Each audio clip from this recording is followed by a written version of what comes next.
guys, happy holidays. Right now everyone is bustling around and getting ready for the holiday season, and it's certainly a stressful time for everyone involved.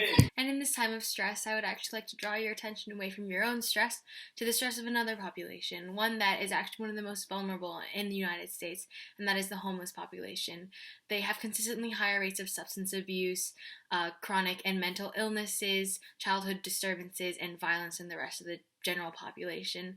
And while the US government has invested a lot of financial resources in trying to solve or mitigate the problem of homelessness, the problem remains. And so there's kind of been a shift in focus in some of the studies to try and see what can be done to meet the homeless where they are and help them where they are. So one thing that has kind of emerged is that researchers are now trying to help homeless individuals find new ways to cope with their situations. So one resource that has emerged is religious coping.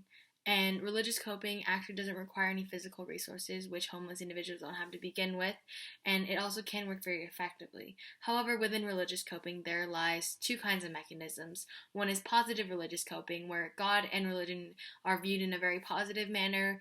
For example, where the individual feels that bad things that are happening to them are actually part of God's plan for the greater good. But there's also negative religious coping, which is where the individual views God and religion in a negative way, and they see anything bad happening to them as God's punishment for them, and then they blame God.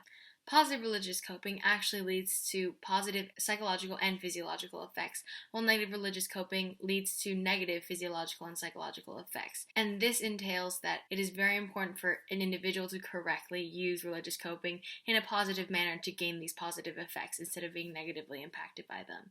So, in order to investigate religious coping, you first must examine where it comes from. And where any coping resource comes from is from past experiences, because past experiences are what you think about and what you draw upon when you are coping with a current situation. So in my research, I hope to investigate past experiences of homeless individuals and try to link that to present religious coping mechanisms of homeless individuals. And in that, I hope to do a phenomenological study, which is where researchers are able to go out and interview individuals and really dig deep into what the relationship could be between two factors. And the most exciting part about this phenomenological study is that I will be able to look at the transcripts of the conversations, and I'll be able to analyze them and find the common themes between them. And that information will be able to help people in the real world who work with homeless individuals to help them be able to mitigate for the experiences that cause negative religious coping, and to add on to experiences that could help individuals cope positively using religion.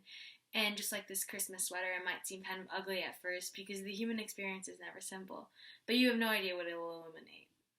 Thank you.